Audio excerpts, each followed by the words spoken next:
الحمد لله رب العالمين الرحمن الرحيم مالك يوم الدين إياك نعبد وإياك نستعين اهدنا الصراط المستقيم صراط الذين أنعمت عليهم غير المغضوب عليهم ولا الضالين. بسم الله الرحمن الرحيم.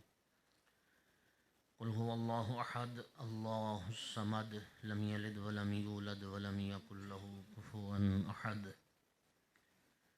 بسم الله الرحمن الرحيم. قل هو الله أحد الله الصمد لم يلد ولم يولد ولم يكن له كفوا أحد. بسم الله الرحمن الرحيم. قل هو الله أحد الله الصمد لم يلد ولم يولد ولم يكن له كفوا أحد.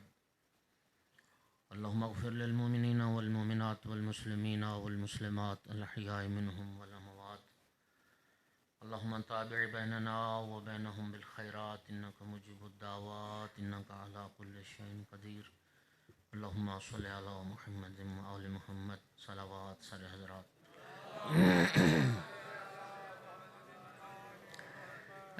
یہ میرے محترم گیٹ کے باہر جو دوست بھائی کھڑے ہیں تو یہ نا برآمدہ خالی پڑا ہے، کافی ساری جگہ اندر ہے. اب ظاہر ہے 1 گھنٹہ تو میں پڑھوں گا تو کھڑے کھڑے تھک جائیں گے آپ بالکل مجلس ہماری کو کچھ نہیں ہوتا. آپ بسم اللہ تشریف لے آئیں، آگے گزر جائیں، کافی ساری جگہ ہے تو وہاں آرام سے سکون سے بیٹھ کے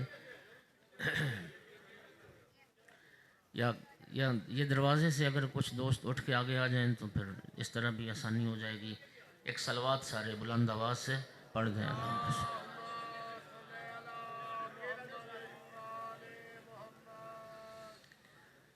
وارث زمانہ یوسف زہرا امام صاحب العصر علیہ السلام کے ظہور میں تاجیل کے لیے بھی بلند تر صلوات.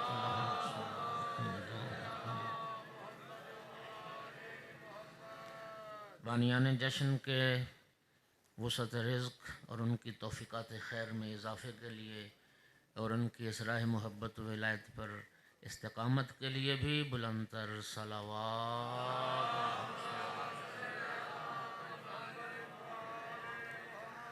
اعوذ باللہ من الشیطان اللعین الرجیم. بسم اللہ الرحمن الرحیم. الحمد للہ رب العالمین والعاقبۃ للمتقین والجنۃ للمؤمنین والنار للمنافقین. الحمد للہ الذی جعلنا من المتمسکین بولایت علی بن ابی طالب واولادہ المعصومین.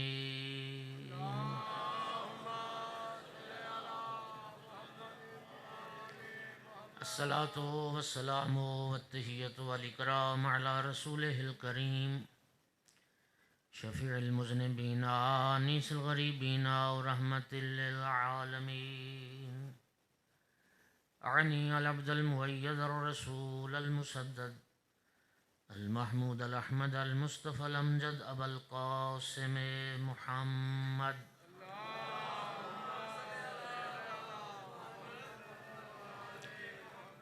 ثم الصلاة والسلام والتحیۃ والاکرام علی آلہ الطیبین الطاہرین المعصومین المنتجبین المنتخبین المظلومین واللعنۃ الدائمۃ علی اعدائہم ملعونین من یوم عداوتہم الی قیام یوم الدین وبعد یوم الدین. اما بعد فقال سبحانہ وتعالی فی کتابہ المجید. بسم اللہ الرحمن الرحیم. قل لا اسألکم علیہ اجرا الا المودۃ فی القربى صلوات.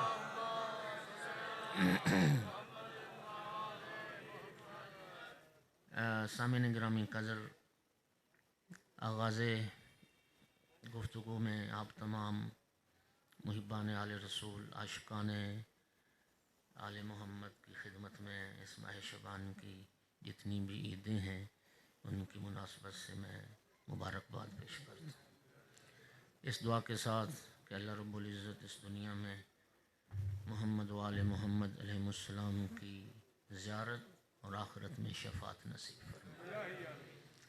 ایک صلوات سارے بلند آواز سے.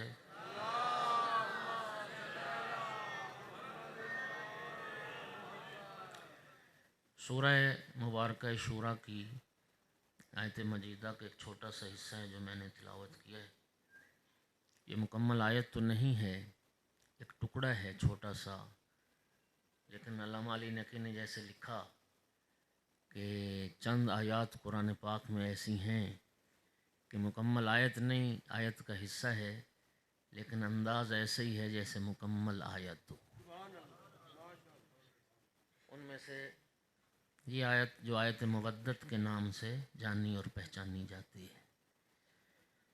میرے انتہائی محترم سامعین، یہ قرآن پاک کی واحد آیت ہے جس آیت میں اللہ رب العزت نے پیغمبر کے قرابت داروں کی مودت کو فریضہ قرار دیا ہے۔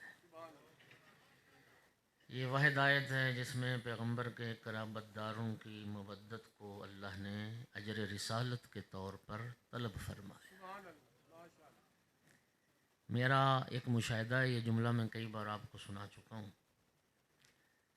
برادران کچھ ایسے ہیں جب ان سے بات ہوتی ہے نا جی تو کہتے ہیں جی ہم اہل بیت سے بھی محبت کرتے ہیں، جی ہم اہل بیت سے بھی محبت کرتے ہیں۔ آیت مودت پکار پکار کے کہہ رہی ہے اہل بیت سے بھی محبت نہیں کرنی، اہل بیت سے ہی محبت کرنی۔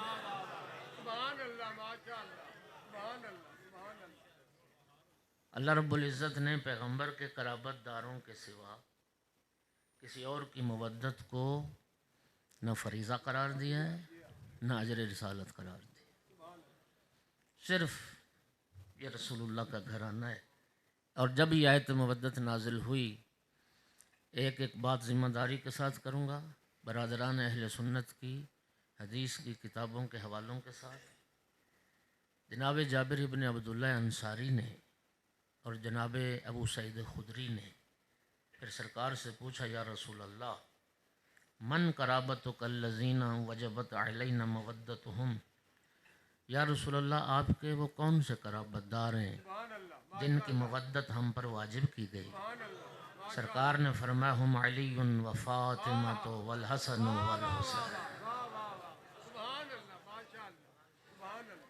اور اسی آیت کی طرف امام شافعی نے اپنے کلام میں فرمایا تھا کہ یا اہل بیت رسول اللہ حبکم فرض من اللہ فی القرآن انزلہ کفاکم من عظیم القدر انکم من لم یصلی علیکم لا صلاۃ لہ۔ اہل بیت رسول، اللہ نے آپ کی محبت کو قرآن میں واجب قرار دیا ہے، اللہ نے آپ کی محبت کو قرآن میں فریضہ قرار دیا ہے۔ وَقَفَاكُم مِّنْ عَظِيمِ الْقَدْرِ أَنَّكُمْ، اے اہل بیت رسول، آپ کی عزت و عظمت اور آپ کے مقام و مرتبہ کے لیے صرف اتنی ساری بات ہی کافی ہے، من لم یصلی علیکم لا صلاۃ لہ، جو نماز پڑھے اور نماز میں آپ پر درود نہ پڑھے اللہ اس کی نماز کو قبول ہی نہیں۔ میرے دوستو ذرا سن لیں، بات جذبات کی نہیں ہے، بات عقل کی ہے، علم کی ہے، عقیدت کی ہے۔ میرے محترم سامعین، صحابہ کرام ہماری آنکھوں کا نور، تارا، ان کی قدموں کی خاک ہماری آنکھوں کا سرما، ان کے جوتے ہمارے سر کا تاج۔ لیکن یاد رکھیے فرق کتنا ہے آل میں اور اصحاب میں۔ نماز میں اصحاب پر درود پڑھو گے تو نماز باطل ہو جائے گی، آل پر نہیں پڑھو گے تو باطل ہو جائے گی۔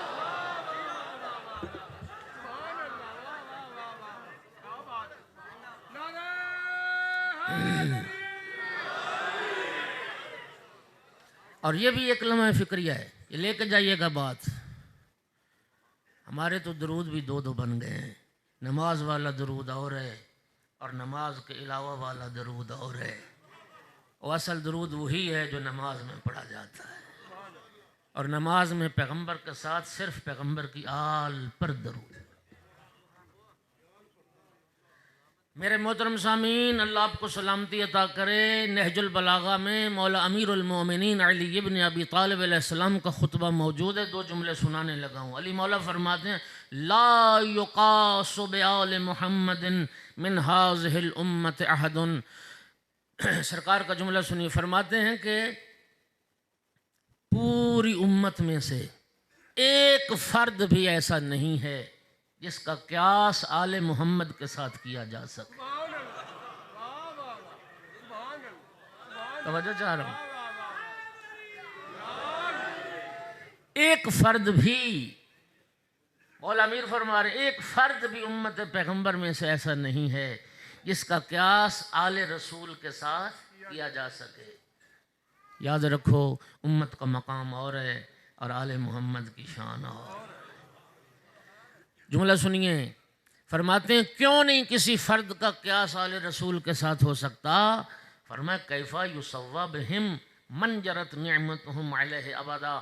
مفتی جعفر حسین صاحب قبلہ نے کیا خوبصورت ترجمہ کیا اس جملے کا۔ فرماتے ہیں جو بندہ آل محمد کے دسترخوان نعمت پر پروان چڑھتا رہا ہو، وہ آل محمد کی برابری کیسے کر سکتا؟ ممنون احسان کبھی محسن کے برابر نہیں ہو سکتا۔ ممنون احسان کبھی محسن۔ اللہ اکبر، یا رسول اللہ،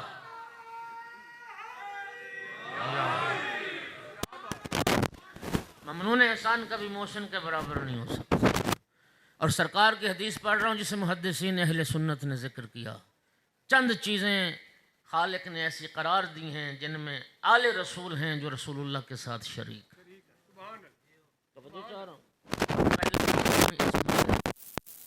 اس طرح رسول اللہ کی ذات معصوم ہے، اسی طرح سے ائمہ اہل بیت بھی معصوم ہے۔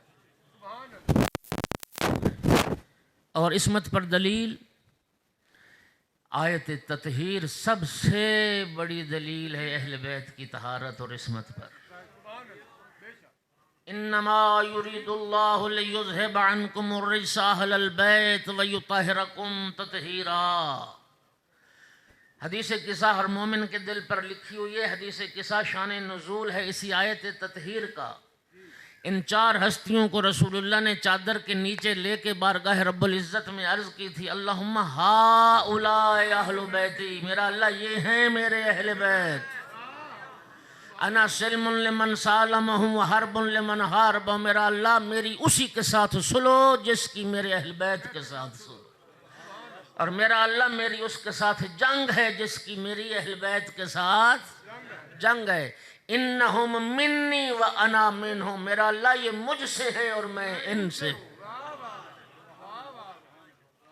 طہارت اور عصمت میں آل رسول ہیں جو رسول اللہ کے ساتھ شریک ہے۔ توجہ چاہ رہا ہوں۔ دوسری چیز جس میں پیغمبر کے ساتھ شریک ہیں وہ درود و سلام میں۔ جب یہ آیت صلوات نازل ہوئی تھی، ان اللہ وملائکتہ یصلون علی النبی یا ایہا الذین آمنوا صلوا علیہ وسلموا تسلیما، صلوات پڑھو سارے۔ اگر بھائیوں کے پاس یہ حدیث نہ ہو تو میں مجرم ہوں آپ کا۔ صحابہ نے پوچھا یا رسول اللہ، اللہ نے تو حکم دیا کہ اللہ کے ملائکہ درود بھیج رہے ہیں، ایمان والو تم بھی درود پڑھو، تو ہم کیسے درود پڑھیں؟ سرکار نے فرمایا پڑھو اللہم صلی علی محمد وآل محمد۔ حدیث موجود ہے میرے دوستو، سرکار کی حدیث شیعہ سنی کتابوں میں موجود، نو میں مجرم ہوں۔ سرکار نے فرمایا لا تصلوا علی صلاۃ البترا، خبردار مجھ پہ دم کٹا درود نہ پڑھنا، مجھ پہ دم بریدہ درود نہ پڑھنا۔ یا رسول اللہ وہ دم کٹا درود کیا ہوتا ہے؟ سرکار نے فرمایا مجھ پہ پڑھا جائے اور میری آل پہ نہ پڑھا جائے۔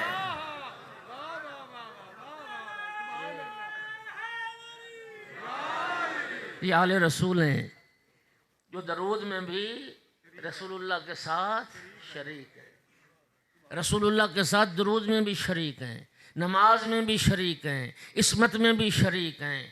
اور میرے محترم سامعین، پھر مولا امیر المومنین کو رسول اللہ نے خطاب کر کے فرمایا تھا یا علی، فریقین کے حدیث موجود ہے، یا علی اللہ نے 3 چیزیں مجھے عطا کی ہیں لیکن تو بھی ان میں شریک ہے، سنو گے؟ سرکار نے فرمایا یا علی اللہ نے جنت اور دوزخ کا مالک مجھے بنایا ہے، لیکن تقسیم کرنے والا تو ہے۔ سرکار کی حدیث متفق علیہ، یا علی انت قسیم الجنت والنار، یا علی جنت اور دوزخ تقسیم کرنے والا تو ہے۔ یہی تو سوال مامون رشید نے امام رضا علیہ السلام سے کیا تھا، فرزند رسول آپ کے نانا کا یہ جو فرمان ہے یا علی تو جنت اور دوزخ تقسیم کرنے والا ہے، مولا علی کیسے تقسیم کریں گے جنت اور دوزخ کو؟ امام رضا علیہ السلام نے فرمایا مامون تم نے میرے نانا کا یہ فرمان سن رکھا ہے، میرے جد کی یہ حدیث تمہیں یاد ہے کہ رسول اللہ فرما کے گئے حب علی ایمان و بغضہ کفر و نفاق، علی کی محبت ایمان ہے، علی کا بغض کفر اور نفاق ہے، جنت میں مومن جائیں گے، جہنم میں کافر اور منافق جائیں گے۔ مامون کہتا ہے جی یہ حدیث تو میں نے سنی ہے۔ فرمایا پھر سوچتا کیا ہے، تقسیم تو ہو گئی جنت۔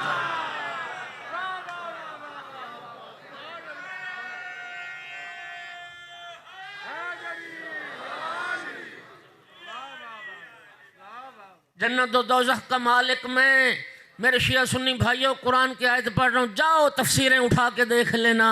وَأَلْقِيَا فِي جَهَنَّمَ كُلَّ كَفَّارٍ عَنِيدٍ، یہ القیہ تثنیہ کا صیغہ ہے، واحد یہ مذکر مخاطب ہے، امر حاضر ہے، تثنیہ کا صیغہ ہے، اور اللہ فرما رہا ہے دو ہستیوں کو رب قیامت کے دن خطاب فرمائے گا، دو ہستیوں کو کہ آپ دونوں ہر کافر کو اور ہر عنید کو جہنم میں ڈال دو۔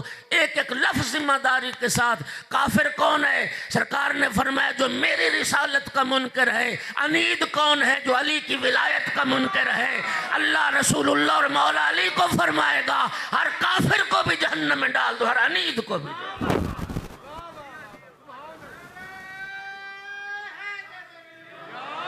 مالک میں، تقسیم کرنے والا تو۔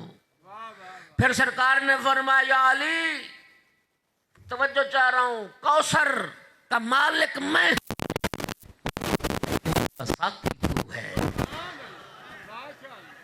کوثر کا مالک میں ہوں، کوثر کا مالک میں ہوں، اس کا پلانے والا تو ہے۔ اور پھر توجہ چاہ رہا ہوں، سرکار نے فرمایا یا علی لواء الحمد میرا ہے، اٹھانے والا تو ہے۔ اور سرکار کی حدیث ہے قیامت کا دن وہ دن ہے جس دن اس لواء الحمد کے سائے کے سوا کوئی سایہ نہ ہوگا۔ پتہ نہیں علم سے نفرت کرنے والے کہاں جائیں۔ صلوات تو پڑھ دو محمد و آل محمد کی ذات۔ میرے دوستو، یہ گھرانہ ہے رسول اللہ کا جو ان فضیلتوں میں رسول اللہ کے ساتھ شریک۔ اس گھرانے کی محبت کو اللہ نے واجب قرار دیا، اور اس گھرانے میں سے جو خصوصیت امام حسین علیہ السلام کو حاصل ہے،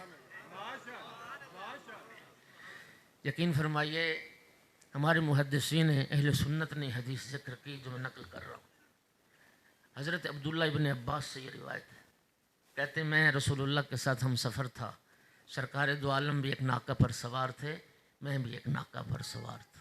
ہم کہیں جا رہے تھے، راستے میں اچانک سرکار نے ناکہ کو روکا، سرکار ناکہ سے اترے اور 5 سجدے بجا لائے، نہ قیام نہ رکوع، صرف 5 سجدے۔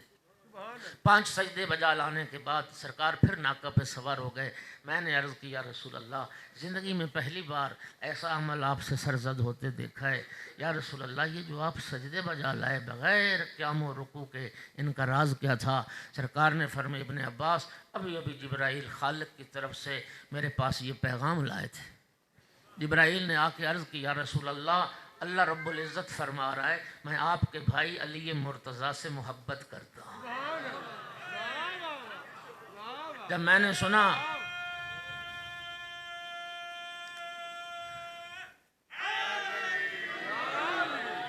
سنا میرا خالق و مالک میرے بھائی علی سے محبت کرتا ہے، میں نے سجدہ شکر ادا کیا، میرا اللہ تیرا شکر ہے تو میرے بھائی علی سے محبت کرتا۔ میں نے سجدے سے سر اٹھایا، جبرائیل نے عرض کیا رسول اللہ، اللہ رب العزت فرما رہا ہے میں آپ کی لخت جگر فاطمہ زہرا سے بھی محبت کرتا ہوں۔ سرکار فرماتے ہیں میں نے جب سنا میرا رب میری بیٹی سجدہ طہرہ سے بھی محبت کرتا، پھر میں نے پھر سجدہ شکر ادا، پھر سجدے سے سر اٹھایا۔ جبرائیل نے عرض کیا رسول اللہ، اللہ رب العزت فرما رہا ہے میں آپ کے صبت اکبر حسن مجتبیٰ سے بھی محبت کرتا۔ سرکار فرماتے ہیں پھر میں نے سجدہ شکر ادا کیا، پھر سر اٹھایا۔ جبرائیل نے عرض کی یا رسول اللہ، اللہ فرما رہا ہے میں آپ کے صبت اصغر حسین شہید کربلا سے بھی محبت کرتا ہوں۔ سرکار فرماتے ہیں اس بات پر بھی میں نے پھر سجدہ شکر ادا کیا، میرا اللہ تیرا شکر ہے تو میرے بیٹوں سے بھی محبت کرتا ہے۔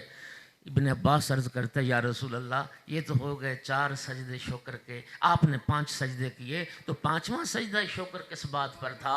سرکار نے فرمایا ابن عباس جب میں نے 4تھے سجدے سے سر اٹھایا، جبرائیل نے عرض کی یا رسول اللہ، اللہ رب العزت فرما رہا ہے جو آپ کی اہل بیت سے محبت کرتا ہے میں اللہ اس سے بھی محبت کرتا ہوں۔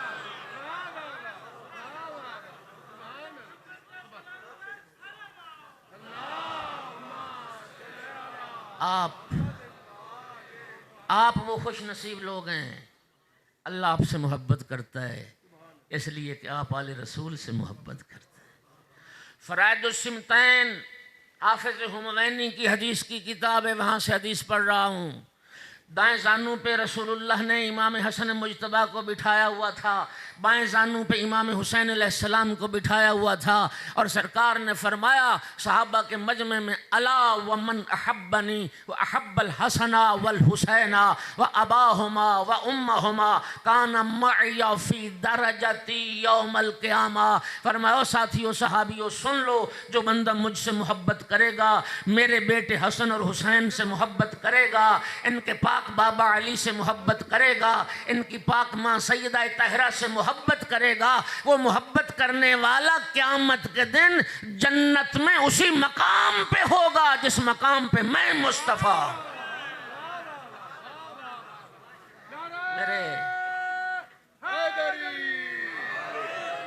میرے اہل بیت سے محبت کرنے والا وہ جنت میں میرا ساتھی ہوگا، یہ رسول اللہ کا فرمان، یہ سید المرسلین کی حدیث ہے۔ خوش نصیب ہے وہ بندہ جو آل رسول سے پیار کرتا ہے، جو آل رسول سے محبت کرتا ہے۔ سامعین گرامی سننا، مولا حسین علیہ السلام کی محبت، رسول اللہ کی حدیث نو میں مجرم، سرکار نے فرمایا تھا اذا اراد اللہ بعبد خیرا قذف فی قلبہ حب الحسین۔ آقا فرماتے ہیں اللہ جب کسی کی خیر چاہتا ہے، اللہ جب کسی کی بھلائی چاہتا ہے، اس کے دل میں حسین کی محبت پیدا کرتا ہے۔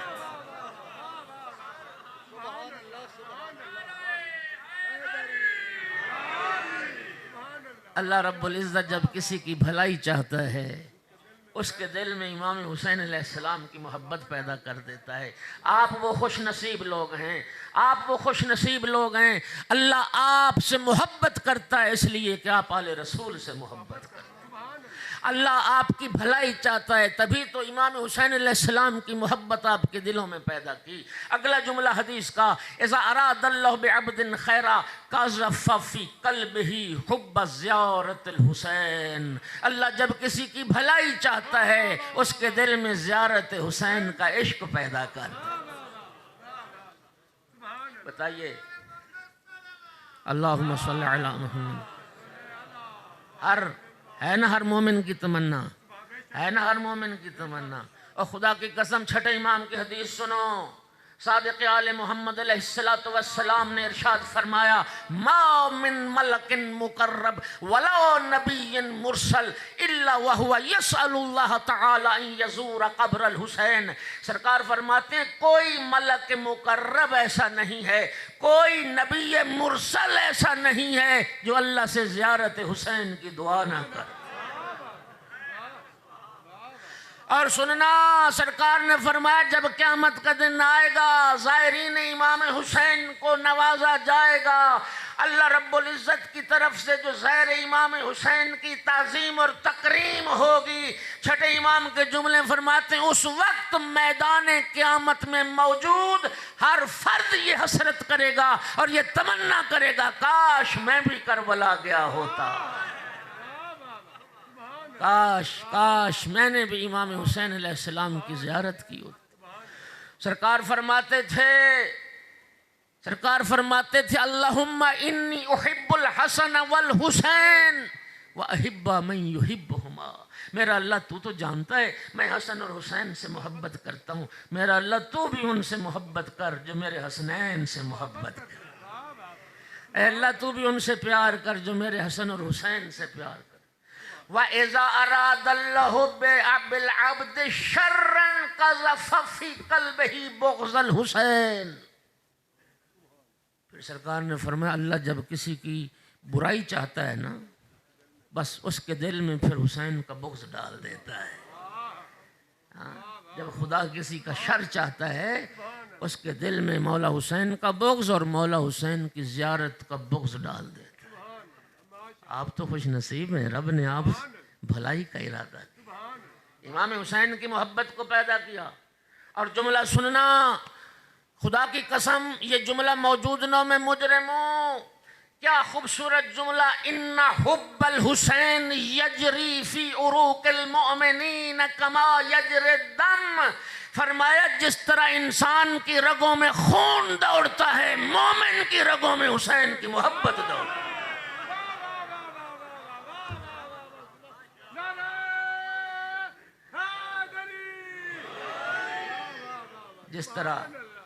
جس طرح انسان کی رگوں میں خون دوڑتا ہے مومن کی رگوں میں مولا حسین کی محبت دوڑتی، مولا حسین کا عشق دوڑتا۔ اور یاد رکھنا رگوں میں خون دوڑنا ہی تیری حیات کی دلیل ہے، رگوں میں خون دوڑنا ہی تیری زندگی کی دلیل ہے۔ خون کی گردش رک گئی تیری زندگی ختم۔ یہ جو اعضاء شل ہو جاتے ہیں، اتنی بات تو ڈاکٹر کے پاس جانے کی ضرورت نہیں، آپ بھی سمجھ جائیں گے۔ اگر یہاں سے باندھ دیا جائے اور ہاتھ تک خون نہ پہنچے یہ ہاتھ شل ہو جائے گا، ہاتھ ناکارہ ہو جائے گا۔ میرا بھائی تیری زندگی کی دلیل کیا ہے؟ تیری رگوں میں خون کا دوڑنا۔ سرکار نے کیا فرمایا؟ فرمایا مومن کی رگوں میں حسین کی محبت دوڑتی ہے، جس کے رگوں میں مولا حسین کا عشق نہیں دوڑ رہا نظر ثانی کرے مومن نہیں۔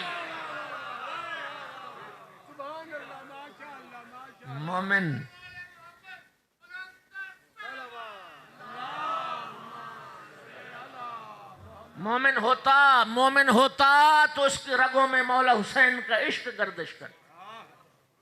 ان لقتل الحسین حرارۃ فی قلوب المؤمنین لا تبرد ابدا، رسول اللہ نے فرمایا مولا حسین کی شہادت کی وجہ سے مومنوں کے دلوں میں ایک ایسی گرمی، ایک ایسی حرارت پیدا ہو گئی جو کبھی سرد نہیں ہو سکتی۔ جو حرارت، جو گرمی کبھی ٹھنڈی نہیں ہو سکتی۔ کون حسین؟ سامعین گرامی، خدا کی قسم جس نے انسانیت کی آبرو کو بچا دیا، خدا کی قسم اگر مولا حسین قیام نہ کرتے کربلا میں، خدا کی قسم انسانیت قیامت تک کے لیے شرمندہ رہتی۔ یہ کربلا یوم الفصل ہے، مولا حسین محسن انسانیت ہے، انسان کی آبرو رکھ لی، انسان کی عزت و وقار کو بچا لیا۔ یہی تو وجہ ہے کہ ہر شب جمعہ آدم سے خاتم تک 1.25 لاکھ انبیاء کی ارواح کربلا میں حسین کا شکریہ ادا کرنا، سلام کرنے آتے ہیں، حسین تیرا شکریہ، حسین تیرا شکریہ۔ کون حسین؟ توجہ چاہ رہا ہوں۔ ابی بن کعب رسول اللہ کے پاس بیٹھے تھے، امام حسین علیہ السلام کا بچپنا، سرکار آ رہے تھے تو رسول اللہ نے دیکھ کے فرمایا مرحباً بکا یا زین السماوات والارضین، اے ارض و سما کی زینت حسین مرحبا، اے ارض و سما کی زینت حسین مرحبا۔ صحابی حیران ہو کے کہتے یا رسول اللہ آپ کے علاوہ بھی کوئی ارض و سما کی زینت ہو سکتا ہے؟ سرکار نے فرمایا آسمان والے حسین کی عظمت کو زمین والوں سے بھی بہتر جان، زمین والوں سے بھی بہتر جان۔ زندہ آباد۔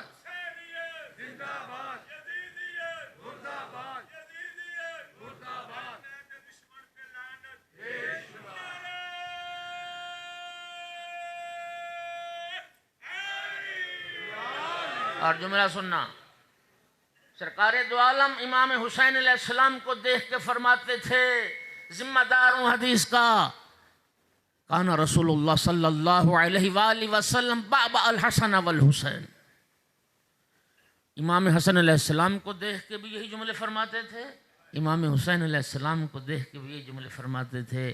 کیا جملے ہوتے تھے؟ بے ابی انتا و امی یا حسن، حسن بیٹا تجھ پہ میرے ماں باپ قربان ہو جائیں۔ امام حسین علیہ السلام کو دیکھ کے بھی یہی فرماتے تھے، بے ابی انتا و امی یا حسین، حسین تجھ پر میرے ماں باپ قربان ہو جائیں۔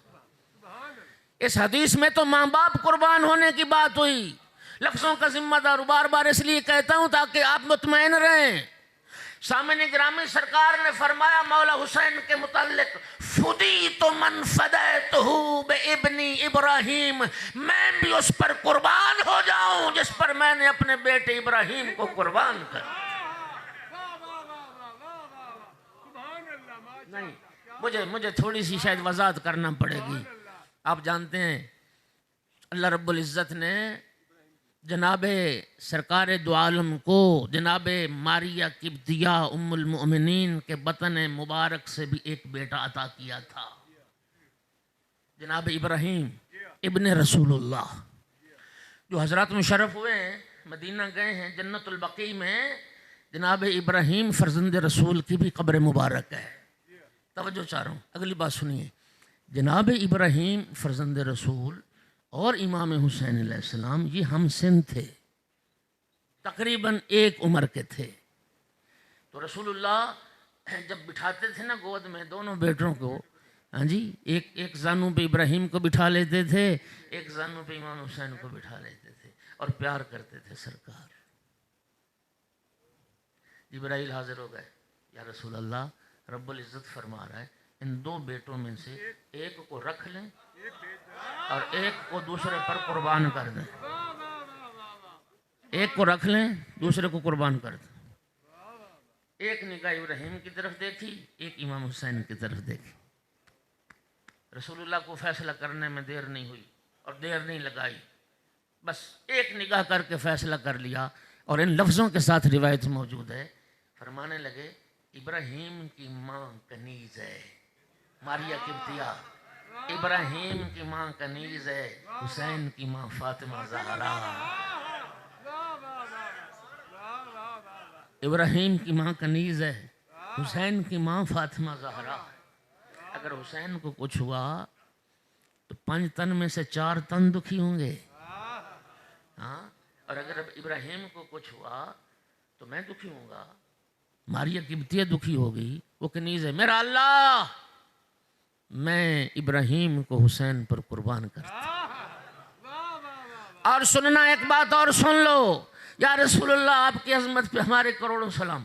واقعہ مباہلہ شیعہ قوم کے فرد فرد کے دل پر لکھا ہوا ہے، ہر مسلمان کو معلوم ہے جو مباہلہ کا واقعہ ہوا نجران کے عیسائیوں کے ساتھ۔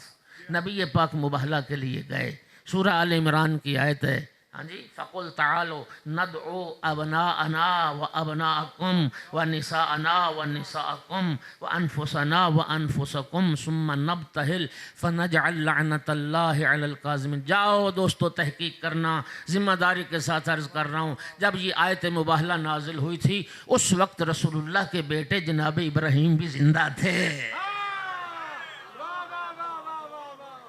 جب آیت مباہلہ نازل ہوئی تھی رسول اللہ کے صلبی بیٹے جناب ابراہیم فرزند رسول زندہ تھے، لیکن خدا کی قسم صداقت کا کیا معیار تھا، جھوٹوں پہ لعنت کرنے کے لیے رسول اللہ ابراہیم کو نہ لے کے گئے، فاطمہ زہرا کے بیٹوں کو لے کے گئے۔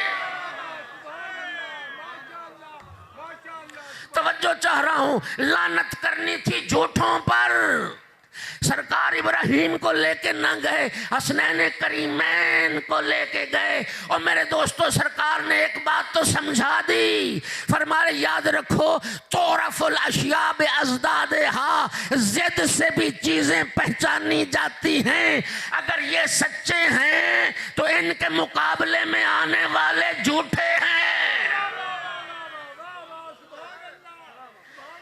نبی پاک بھی سچے، جو نبی کے مقابلے میں آئے وہ بھی جھوٹا، مولا علی سچے جو مقابلے میں آئے وہ جھوٹا، سیدہ طاہرہ سچی جو مقابلے میں آئے وہ جھوٹا، امام مجتبیٰ سچے جو مقابلے میں آئے جھوٹا، حسین شہید کربلا سچے جو مقابلے میں آئے وہ جھوٹا۔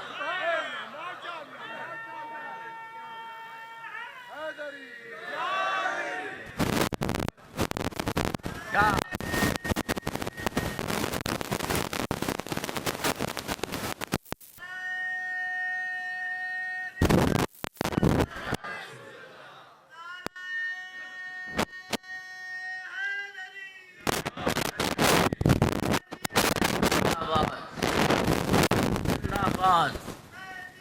زندہ باد، زندہ باد، زندہ باد،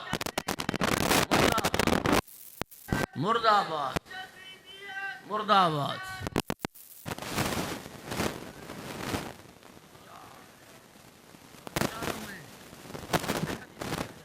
کیا فرمایا سرکار نے؟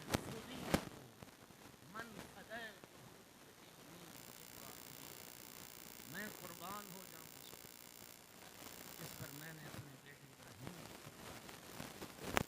میں بھی اس پہ فدا ہو جاؤں جس پہ میں نے ابراہیم۔ اور حسین جب تو سمجھ میں آ گئی، اب ایک پورا شہنشاہ وفا کے ساتھ ملا گیا۔ پہلے فرمایا میرے ماں باپ آپ پر، اے حسین میرے ماں باپ قربان ہو جائے۔ فرمایا نہیں، میں خود اس پر قربان ہو جاؤں جس پر میں نے اپنے ابراہیم کو قربان کیا۔ ابن سعد 9 محرم کو جنگ چھیڑنا چاہتا تھا، 9 محرم کو جنگ چھیڑنا چاہتا تھا۔ امام حسین علیہ السلام نے ایک رات کی مہلت لی تھی۔ علامہ علی نقی کے بقول مولا حسین نے مہلت لی نہیں، مہلت دی ہے، اور یہ اس دی ہوئی مہلت کا نتیجہ تھا جو حر کی صورت میں سامنے آیا۔ ابن سعد جنگ چھیڑنا چاہتا تھا۔ میرے آقا امام حسین علیہ السلام نے اپنے بھائی شہنشاہ وفا جناب عباس علمدار کو قریب بلایا، اور خود مولا حسین علیہ السلام نے اپنے بھائی کو رقاب تھام کے گھوڑے پہ سوار کیا، اور سوار کرنے کے بعد جو جملے فرمائے، میں لفظوں کا ذمہ دار ہوں، فرمائے اذهب بنفسی انت یا عباس، عباس تجھ پہ حسین قربان ہو جا۔ عباس تجھ پہ حسین قربان ہو جائے، عباس تجھ پہ حسین فدا ہو۔ کون؟ مولا حسین علیہ السلام۔ سرکار نے فرمایا لما عرج بی الی السماء رأیت عن یمین العرش مکتوبا ان الحسین مصباح الہدی و سکینۃ النجات۔ قیامت کا سرکار فرمائے شب معراج، شب معراج جب مجھے آسمانوں پر لے جایا گیا، اور میں جب عرش خدا پر پہنچا، اللہ کے عرش پر دائیں جانب ایک جملہ لکھا ہوا، اور وہ جملہ یہ تھا ان الحسین مصباح الہدی، بے شک حسین چراغ ہدایت ہے اور بے شک حسین کشتی نجات ہے۔ یہ رسول اللہ فرماتے میں نے شب معراج اللہ کے عرش پر دیکھا، رب عالم نے کب سے اللہ اپنے عرش پر رکھا، میری عقیدت ہے کہ جب سے اللہ نے عرش بنایا ہوگا، ہاں جب سے اللہ نے عرش بنایا ہوگا، اس جملے سے اپنے عرش کو میرے دوستوں سامنے اللہ کو سلام کرتا ہوں، سدا سلامت ہے۔ دوستو یہ جملہ در حقیقت ایک اسوتی ہے، ایک میزان ہے، دو چیزوں کو جاننا جو رسول اللہ بتا کے گئے، اور انسان کیا ہے؟ دیکھو کیا فرمایا، حسین چراغ ہدایت ہے، حسین کشتی نجات ہیں۔ رسول اللہ نے یہ میزان عطا کر دیا، دنیا میں دیکھنا چاہتے ہو ہدایت کے راستے پر کون ہے، تو یہ دیکھو کس کس کا تعلق اس چراغ ہدایت کے ساتھ، اسی چراغ ہدایت کے ساتھ ہے۔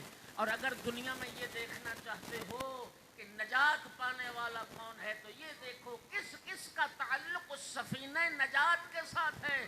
رسول اللہ فیصلہ فرما کے چلے گئے، اور میری امت یاد رکھنا، نجات چاہتے ہو تب بھی حسین کے دروازے پہ آنا پڑے گا، ہدایت چاہتے ہو تب بھی حسین کے دروازے۔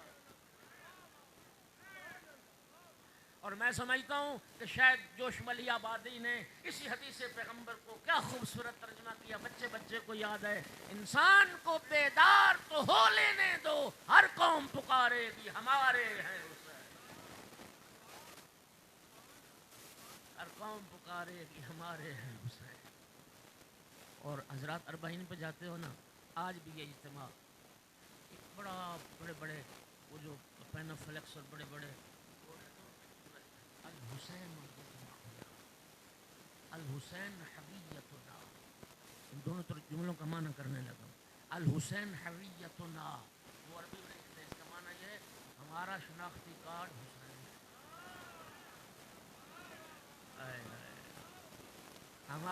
ہماری پہچان حسین ہے۔ خدا کی قسم، شیعہ سنی بھائی ذرا سنو، دنیا نہ قوم شیعہ کے اصول دین جانتی، نہ قوم شیعہ کے فروع دین جانتی، نہ ہماری تعلیمات کو سمجھتی ہے۔ ہمیں جس بندے سے بھی پوچھو کہ شیعہ کون ہوتا ہے، وہ یہی کہے گا حسین حسین کرنے والا۔ تو حسین ہو گیا نا ہماری پہچان۔ اور الحسین یجمعنا، کہتے ہیں مولا حسین ہیں جنہوں نے ساری دنیا کو اکٹھا کر دیا۔ سنیے سنیے میرے محترم سامعین، انسانوں کی بہت ساری تقسیمات ہیں، جغرافیے کی بنیاد پر انسانوں کو تقسیم کیا جا سکتا ہے، یہ پاکستانی ہے، یہ افغانی ہے، یہ ہندوستانی ہے، یہ ایرانی ہے، یہ سعودی ہے۔ رنگ و نسل کی بنیاد پر تقسیم کیا جا سکتا ہے، مذہب و مسلک کی بنیاد پر تقسیم کیا جا سکتا ہے، ہنر اور پیشے کے لحاظ سے تقسیم کیا جا سکتا ہے۔ کروڑوں تقسیمات ہیں انسانوں کی، لیکن خدا کی قسم کربلا کے بعد، روز عاشور کے بعد، مولا حسین علیہ السلام نے ساری دنیا کے انسانوں کو صرف دو حصوں میں تقسیم کر دیا، یا حسین کے چاہنے والے یا یزید کے چاہنے والے۔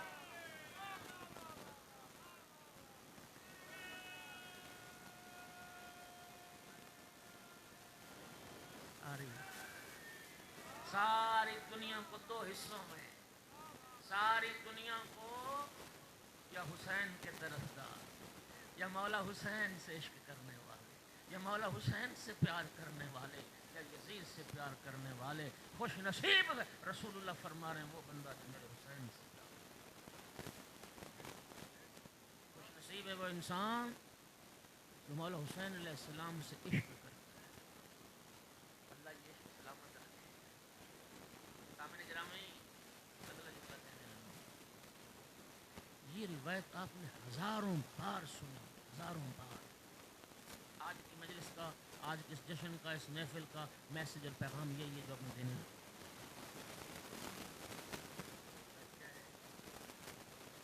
نانا کی مہر نبوت پر سجدے کی حالت میں امام حسین علیہ السلام کا سوار ہو جانا،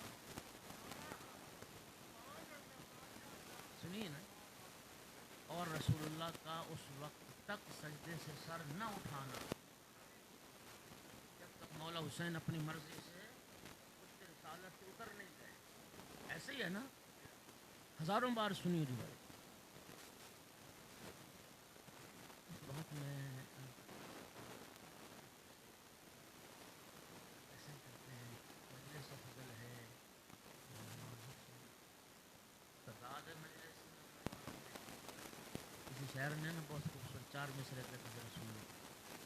اس نے کہا تھا نماز و مجلس شبیر کا ہے ایک، نماز و مجلس شبیر کا ہے ایک مزاج، تو قرب حق کا ارادہ تو آؤ مجلس میں، اختصار ہو پیش نظر نماز پڑھو، طلب ہو دل میں زیادہ تو آؤ مجلس میں۔ تھوڑی دیر کی عبادت کرنی ہے تو نماز پڑھ لو، زیادہ دیر کی عبادت کرنی ہے تو مظلوم کی مجلس میں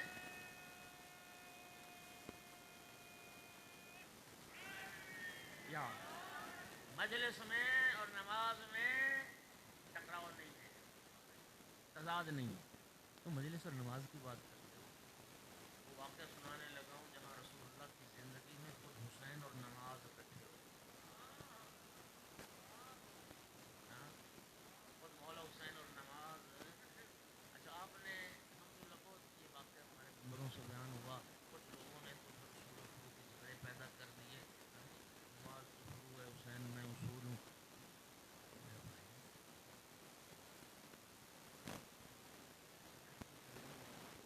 سمجھا. نتیجہ جو نکالا آپ کے ذہن میں موجود ہے. نماز کو حقیق بنا کے پیش کیا. جی، نتیجہ یہ نکالا اس روایت کا. اصول اور فروع کے جھگڑے. میرے دوستو قدردان بیٹھے، میں لفظ ضائع نہیں کروں. تو بھائی یہ جو ایک بات ذرا میں سمجھا دوں تھی، یہ نا اہمیت زیادہ یا کمی کی بات نہیں ہے. یہ جو اصول دین اور فروع دین کی تقسیم ہے، اس کا یہ معنی نہیں ہے کہ جس کی اہمیت زیادہ ہے وہ اصول دین ہوتے ہیں، جن کی اہمیت کم ہوتی ہے وہ فروع دین ہوتے ہیں. اہمیت کی بات نہیں. اہمیت کی بات کرو گے تو پھر میرے سوال کا جواب دو. رسول اللہ رسالت اصول دین میں ہے یا نہیں؟ امامت اصول دین میں ہے یا نہیں؟ تو جب اصول خود فروع کا پابند نظر آئے،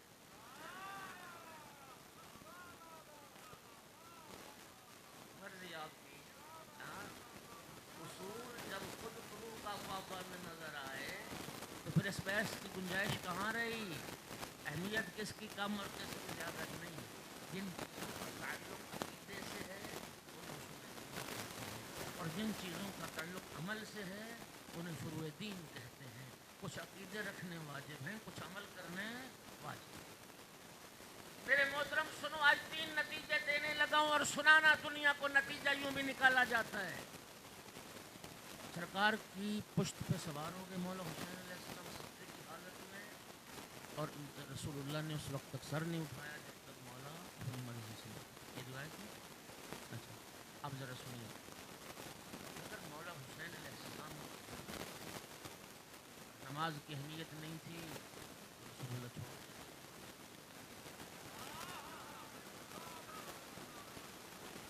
سرکار نماز کو چھوڑ دیتے. رسول اللہ نے چھوڑا نماز کو؟ نہیں چھوڑا نا. کیا کیا؟ سجدہ کو لمبا کیا، تسبیح کو بار بار پڑھا. اس کا معنی یہ ہے کہ نماز چھوڑنا نہیں چاہیے. اور اگر نماز کی اہمیت تھی، مولا حسین کی کوئی اہمیت اور حیثیت نہیں تھی، تو پشت سے اتار دیتے. پشت سے اتار دیتے. اتارا پشت سے؟ نہیں. نہ بیٹے کو پشت سے اتارا، نہ سرکار نے نماز کو چھوڑا. پہلا نتیجہ، رسول اللہ نے اپنے عمل سے دنیا کو بتا دیا، یاد رکھو حسین کی خاطر نماز کو نہیں چھوڑا جا سکتا، نماز کی خاطر حسین کو نہیں چھوڑا جا سکتا. یہ پہلا نتیجہ. دوسرا نتیجہ، نہ مولا کو اتارا نہ نماز کو چھوڑا. دوسرا نتیجہ دے رہا ہوں، رسول اللہ نے اپنے عمل سے بتایا حسین وہیں ہوگا جہاں نماز ہوگی، نماز وہیں ہوگی جہاں حسین.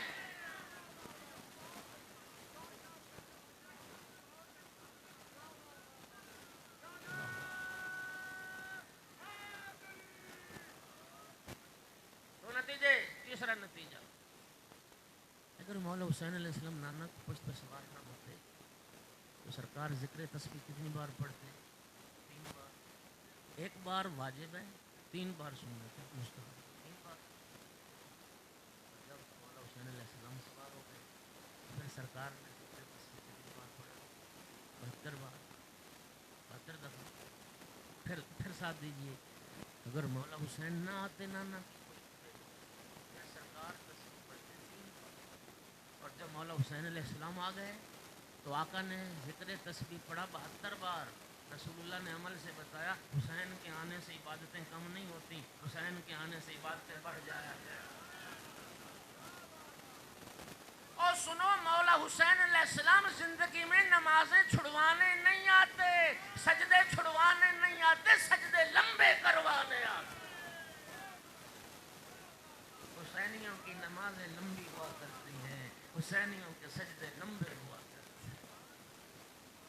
مولا حسین کی نماز کو یاد رکھنا. اور یہ جو 11 شعبان کی شب ہے، کل 11 کا دن ہے، سن چکے ہیں. پتہ ہے یہ کس شہزادے کی ولادت مسعادت کی شب ہے؟ ہاں جناب علی اکبر. لیکن میں ایک لفظ میں تعارف کروانے لگا ہوں، دیکھوں گا کتنے لوگ اس جملے کی قدر کرتے ہیں. میرے دوستو، آج کی جو شب ہے یہ مؤذن کربلا کی ولادت کی شب ہے.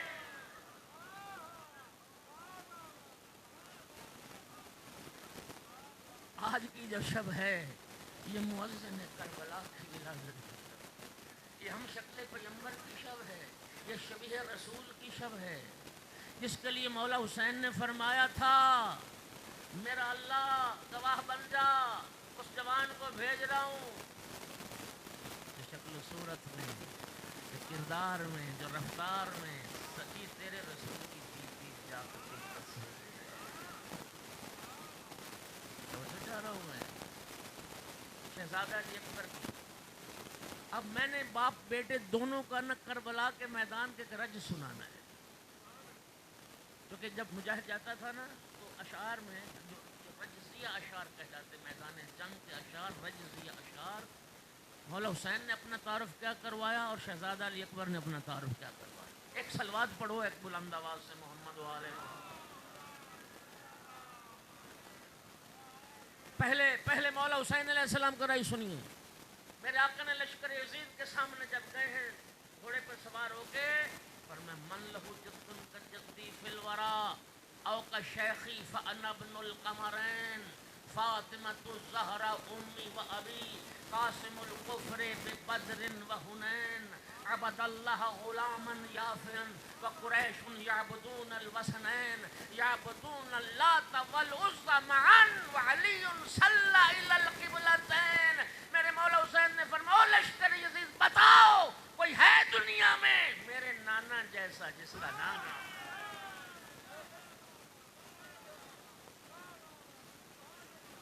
کون ہے دنیا میں میرے نانا جیسا جس کا نانا ہو اور میرے دادا جیسا جس کا دادا ہو.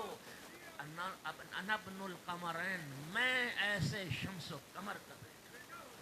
فاطمۃ الزہرا امی، لشکر یزید سنو میری ماں فاطمہ زہرا ہے سلام اللہ علیہا، و ابی قاسم الکفر ببدر و حنین، اور میں اس باپ کا بیٹا ہوں جس نے بدر و حنین میں کفر کے پرخچے اڑائے. میں اس باپ کا بیٹا ہوں جس نے بدر و حنین میں کفر کے پرخچے اڑائے. عبد اللہ غلاما یافعا، میں اس باپ کا بیٹا ہوں جو ابھی جوانی کی دہلیز پہ نہیں پہنچے تھے اور اس وقت سے اللہ کی عبادت کر رہے تھے. وقریش یعبدون الوثنین، جبکہ سارے قریش بتوں کی پوجا میں مصروف تھے.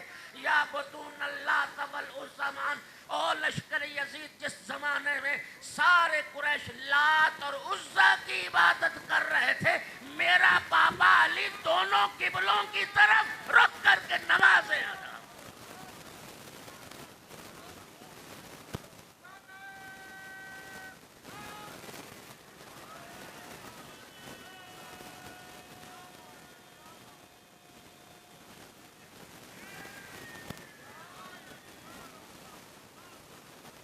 میں ایسے باپ کا بیٹا ہوں. اللہ آپ کو سلامتی رکھے، اللہ آپ کو سلامتی. ہاں، یعبدون اللات والعزى معا وعلی صلی الی القبلتین. جب دنیا لات اور عزیٰ کی عبادت کر رہی تھی وہ ان دو بتوں کی پوجا میں مصروف تھے، میرا بابا دونوں قبلوں کی طرف رخ کر کے نماز میں. اور اللہ آپ کو سلام. یہ فیصلہ تو ہو گیا ہے، کوئی فیصلے کو سمجھے تو. رسول اللہ نے فیصلہ کر دیا تھا. رسول کا ایک فیصلہ سن لو. آپ نے فیصلے کی بات کی، شیعہ سنی سن رہا میرے دوستو. اگر سیاہ ستہ میں یہ حدیث موجود نہ تو میں مجرم ہوں. رسول اللہ کے جلیل المرتبہ صحابی تھے حضرت عمار یاسر. رسول اللہ کی حدیث موجود ہے، فرمایا تھا یا عمار ستقتلک فئۃ باغیہ، عمار تجھے ایک باغی گروہ قتل کرے گا. رسول تو بتا گئے باغی، اب باغی کی محبت تیرے دل سے نہ نکلے.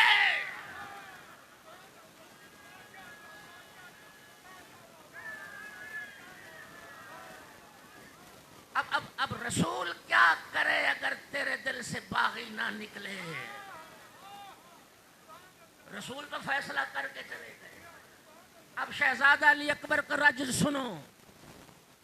شہزادہ علی اکبر جب میدان کربلا میں پہنچے، انا علی ابن الحسین ابن علی نحن و بیت اللہ اولا بالنبی اضربکم بالسیف حتی ینسنی ضرب غلام من علوی ہاشمی واللہ لا یحکم فینا ابن الدعی. شہزادہ علی اکبر نے فرمایا لشکر یزید، میں علی ابن ابی طالب کے بیٹے حسین کا بیٹا علی،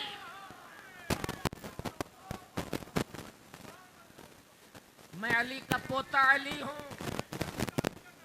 ہاں میں علی کا پوتا علی ہوں، میں حسین ابن علی کا بیٹا.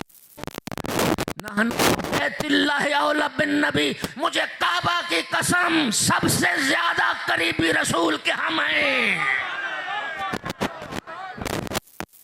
سب سے زیادہ قریبی تعلق فرمایا ہمارا ہے. اضربکم بالسیف حتی ینسنی، آج میں وہ جنگ کروں گا کہ تلواریں ٹوٹ جائیں گی. لڑتے لڑتے ضرب غلام علوی ہاشمی، آج میں دنیا کو دکھاؤں گا کہ علوی جوان اور ہاشمی جوان کیسے.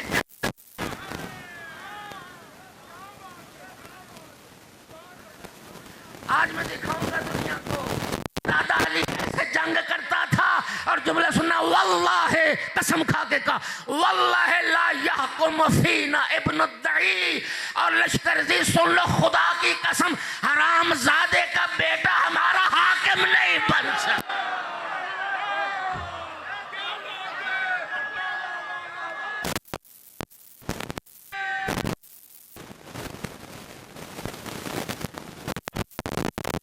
الحمدللہ.